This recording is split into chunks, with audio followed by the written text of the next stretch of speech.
നേർവീതി പ്രഭാഷണ പരമ്പരയിലേക്ക് ഏവർക്കും സ്വാഗതം. സുവിശേഷകൻ കുഞ്ഞുമോൻ തോട്ടപ്പള്ളി ഇപ്പോൾ നിങ്ങളുമായി ദൈവവചനം പങ്കുവെക്കുന്നു. ശ്രദ്ധിച്ചാലും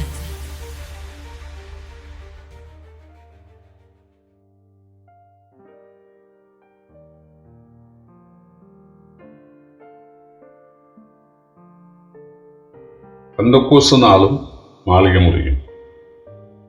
ദൈവനാമത്തിന് മഹത്വം ഉണ്ടാകട്ടെ. അപ്പോസ്തല പ്രവൃത്തി 1-ാം അധ്യായത്തിൻ്റെ അവസാന വാക്യവും 2-ാം അധ്യായത്തിൻ്റെ 1-ാം വാക്യവും ഞാൻ വായിക്കുന്നത് ശ്രദ്ധിച്ചാൽ, ചീട്ട് മത്യാസിന് വീണു, അവനെ 11 അപ്പോസ്തലന്മാരുടെ കൂട്ടത്തിൽ എണ്ണുകയും ചെയ്തു. പെന്തക്കോസ്ത് നാൾ വന്നപ്പോൾ അവർ എല്ലാവരും ഒരു സ്ഥലത്ത് ഒരുമിച്ച് കൂടിയിരുന്നു.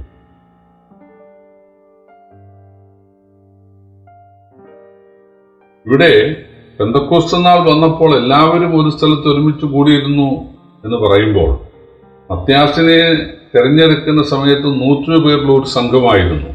അപ്പം 120 ആളുകൾ ആയിരുന്നു ഈ മാളികമുറിയിൽ എന്ന് പഠിപ്പിക്കുന്ന ആളുകളുണ്ട്. പക്ഷേ 120 പേർക്ക് ഒരു മുറിയിൽ, ഒരു വീടിൻ്റെ 1-ാം നിലയിൽ അവർക്ക് കൂടാനായി സാധിക്കേ.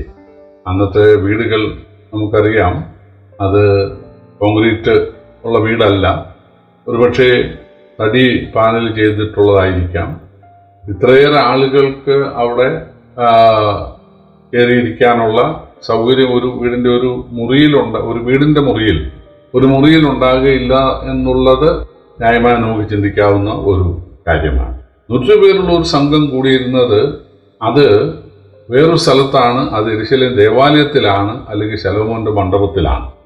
ശലോമോന്റെ മണ്ഡപത്തിലായിരുന്നു എന്നുള്ളതിന് അപ്പോസ്തല പ്രവൃത്തി 2:46 എഴുതിയിട്ടുണ്ട്.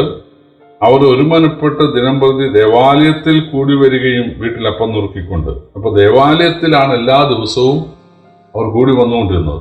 കഴിഞ്ഞ ദിവസം നമ്മൾ ചിന്തിച്ചു, യെരൂശലേമിലെ വീടുകൾ അവരെ സ്വീകരിച്ചു, ഭക്തിയുള്ള വീടുകൾ അവരെ സ്വീകരിച്ചു. പുരുഷന്മാർ ചില വീടുകളിൽ താമസിച്ചു, സ്ത്രീകൾ വേറെ വീടുകളിലും താമസിച്ചു. യേശുവിൻ്റെ അമ്മ യോഹന്നാന്റെ വീട്ടിലാണ് താമസിച്ചിരുന്നത്.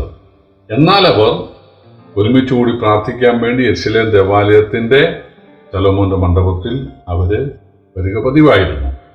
എന്നാൽ പെന്തക്കോസ്ത് നാൾ വന്നപ്പോൾ എല്ലാവരും ഒരു സ്ഥലത്ത് ഒരുമിച്ച് കൂടിയിരുന്നു എന്നുള്ളത് വായിക്കുമ്പോൾ ഈ 120 ആളുകൾ എന്ന് നമുക്ക് തോന്നാം. എന്നാൽ അപ്പോസ്തലന്മാർ പാർത്ത മാളികമുറി എന്ന് 1:12 അവർ യെരൂശലേമിന്റെ സമീപത്ത് ഒരു ശബത്ത് ദിവസത്തെ വഴിദൂരമുള്ള ഒലിവുമല വിട്ട് യെരൂശലേമിലേക്ക് മടങ്ങിപ്പോന്നു. അവിടെ എത്തിയപ്പോൾ അവർ പാർത്ത മാളികമുറി കയറിപ്പോയി. അപ്പോൾ പത്രോസ് ഉൾപ്പെടെയുള്ള അപ്പോസ്തലന്മാർ ഒരു വീടിന്റെ മാളികമുറിയിലാണ് അവർ രാത്രി കഴിയുന്നത്. നേരം വെളുത്തപ്പോൾ ആ മാളികമുറിയിലേക്കാണ് പരിശുദ്ധാത്മാവ് വരുന്നത്. എന്ന് പറഞ്ഞാൽ ഈ 12 അപ്പോസ്തലന്മാർ ഉള്ള സ്ഥലത്തേക്ക് 11 പേരായിരുന്നു. എന്നാൽ മത്യാസിന് ചീട്ടിട്ട് മത്യാസിനെ കൂടെ 11 പേരുടെ കൂടെ ചേർത്ത് 12 ആക്കിയിരിക്കുകയാണ്. അതായത് 1-ാം അധ്യായത്തിൻ്റെ അവസാന വാക്യത്തിൽ ചീട്ട് മത്യാസിന് വീഴുകയും അവന് 11 പേരുടെ കൂട്ടത്തിൽ എണ്ണുകയും ചെയ്തു. ഈ അധ്യായവും വാക്യവും ഒക്കെ പിന്നീട് നൂറ്റാണ്ടുകൾ കഴിഞ്ഞാണ് തിരിക്കുന്നത്. ഇത് ആദ്യം എഴുതിയത് ഇങ്ങനെ ഒരുമിച്ചാണ്.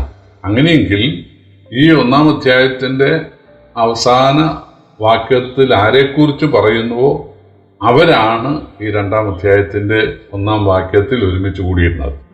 ഇംഗ്ലീഷ് ബൈബിളിൽ അവരെല്ലാവരും എന്ന് കൃത്യമായിട്ട് എഴുതുന്നുണ്ട്. When the day of Pentecost was fully come, they all gathered together in a place എന്നാണ്. അപ്പോൾ ഈ 1:26 പറയുന്ന ആളുകൾ അത് 12 അപ്പോസ്തലന്മാരാണ്. അവരാണ് മാളികമുറിയിൽ ഉണ്ടായിരുന്നത്. അവർ താമസിക്കുന്നത് ഒരു മാളിക മുറിയിലാണ്, ഒരു വീടിൻ്റെ മുകളിലത്തെ തട്ടിലാണ്, അവിടുത്തെ ഒരു മുറിയിലാണ്. അവിടേക്കാണ് പരിശുദ്ധാത്മാവ് വരുവാൻ ഇടയായത്. അപ്പോൾ പെന്തക്കോസ്ത് നാളിൽ പരിശുദ്ധാത്മാവ് വന്നത് യെരൂശലേം ദേവാലയത്തിലേക്കല്ല. യേശു ജനിച്ചത് യെരൂശലേം ദേവാലയത്തിലല്ലല്ലോ. അത് ബേത്ലഹേമിലെ ഒരു വഴിയമ്പലത്തിനടുത്തുള്ള ഒരു മറവിൽ യോസേപ്പ് ഒരുക്കി കൊടുത്ത ഒരു മറവിൽ ആ കുഞ്ഞിനെ കിടത്തിയത് അവരുടെ കഴുതകളെയൊക്കെ കെട്ടുന്ന സ്ഥലത്ത് അതിൻ്റെ പുൽത്തൊട്ടിയിൽ. യേശു പിന്നീട് ജീവിച്ചത് നസറത്തിലെ ഒരു അച്ഛൻ്റെ വീട്ടിലാണ് 30 വയസ്സ് വരെ. പിന്നീട് ശുശ്രൂഷ കാലത്ത് യേശു കൂടുതൽ താമസിച്ചത് കഫർന്നഹൂമിലെ തനിക്കായി തുറന്നു കൊടുത്ത ഒരു വീട്ടിലാണ്. യേശു ജനിച്ചത് ബേത്ലഹേമിലാണെങ്കിലും വളർന്നത് നസറത്തിലാണെങ്കിലും താൻ അടക്കപ്പെടുവാനായിട്ട് തിരഞ്ഞെടുത്തത് യെരുശലേമാണ്. യേശു സ്വർഗാരോഹണം ചെയ്യാൻ തിരഞ്ഞെടുത്തത് അത് ഒലിവുമലയുടെ ഒരു പ്രദേശത്താണ്. അത് ബേത്ലഹേമല്ല, നസറത്തല്ല, അല്ലെങ്കിൽ യെരുശലേമല്ല. യെരുശലേമിൽ നിന്ന് ഒരു ശബത്ത് ദിവസത്തെ വഴി ദൂരമുള്ള ഒലിവുമലയുടെ ബെഥാന്യ എന്ന് പറയുന്ന ആ സ്ഥലത്ത് നിന്നാണ് യേശു സ്വർഗാരോഹണം ചെയ്യുന്നത്. അപ്പോൾ ഇതെല്ലാം പിതാവ് മുൻകൂട്ടി പ്ലാൻ ചെയ്തിട്ടുള്ള കാര്യങ്ങളാണ്.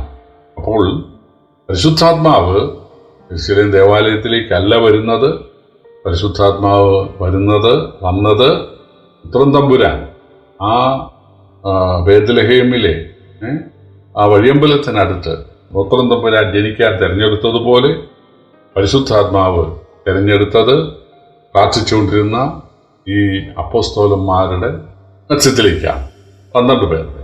അതിൻ്റെ കാരണം അവരോടാണ് യേശു അവരെ വേറിട്ട് കൂട്ടിക്കൊണ്ടുപോയിട്ടാണ് പറഞ്ഞത്, നിങ്ങൾ പരിശുദ്ധാത്മാവ് വരുമ്പോൾ ശക്തി ലഭിച്ചിട്ട് ആദ്യം യെരുശലേം, പിന്നെ യഹൂദയിലുടനീളം, പിന്നെ ശമര്യ, പിന്നെ ലോകത്തിനടുത്തോളം നിങ്ങൾ പുറപ്പെട്ടു പോകണം. അത് സ്ത്രീകളോടല്ല, അല്ലെങ്കിൽ സ്ത്രീകൾ ഉൾപ്പെടെയുള്ള ഒരു സംഘത്തോടല്ല യേശു പറയുന്നത്. ഈ 11 അപ്പോസ്തലന്മാരെ മാത്രം മാറ്റി നിർത്തി വളരെ എക്സ്ക്ലൂസീവായിട്ട് അവരോടാണ് പറയുന്നത്. അതുകൊണ്ട് അവർ കൂടിയിരുന്ന, അല്ലെങ്കിൽ അവർ താമസിച്ചിരുന്ന ആ വീട്ടിൽ രാവിലെ പരിശുദ്ധാത്മാവ് ഇറങ്ങി വരികയാണ്. പ്രിയപ്പെട്ടവരെ, കർത്താവ് ഈ നിരക്ഷരകുക്ഷികളായ അപ്പോസ്തലന്മാരെ ലോകത്തിൻ്റെ എല്ലാ രാജ്യത്തേക്കും അയക്കാനായിട്ട് താൻ തിരഞ്ഞെടുക്കുകയാണ്. നമുക്ക് തോന്നും, വിദ്യാഭ്യാസം ഇല്ലാത്ത ഇവരെങ്ങനെ പോകും? ഇവര് പണം വേണ്ടേ? ഭാഷാസ്വാധീനം വേണ്ടേ? ഇവർക്ക് സംരക്ഷണം വേണ്ടേ? കർത്താവ് പറഞ്ഞ്, ഞാനുണ്ട്, ലോകാവസാനത്തോളം ഞാൻ കൂടെ ഇരിക്കാമെന്നാണ് യേശു പറഞ്ഞത്. യേശു അവർക്ക് ജ്ഞാനം നൽകുകയാണ്, ശക്തി നൽകുകയാണ്. അത് സാമാന്യരും പഠിപ്പില്ലാത്തവരുമാണ്. പക്ഷേ കർത്താവ് അവർക്ക് ശക്തി നൽകി അവരെ അയക്കുകയാണ്. അതാണ് നമ്മൾ ഇവിടെ കാണുന്നത്. കർത്താവിൻ്റെ വിലയേറിയ നാമം വാഴ്ത്തപ്പെടുമാറാകട്ടെ.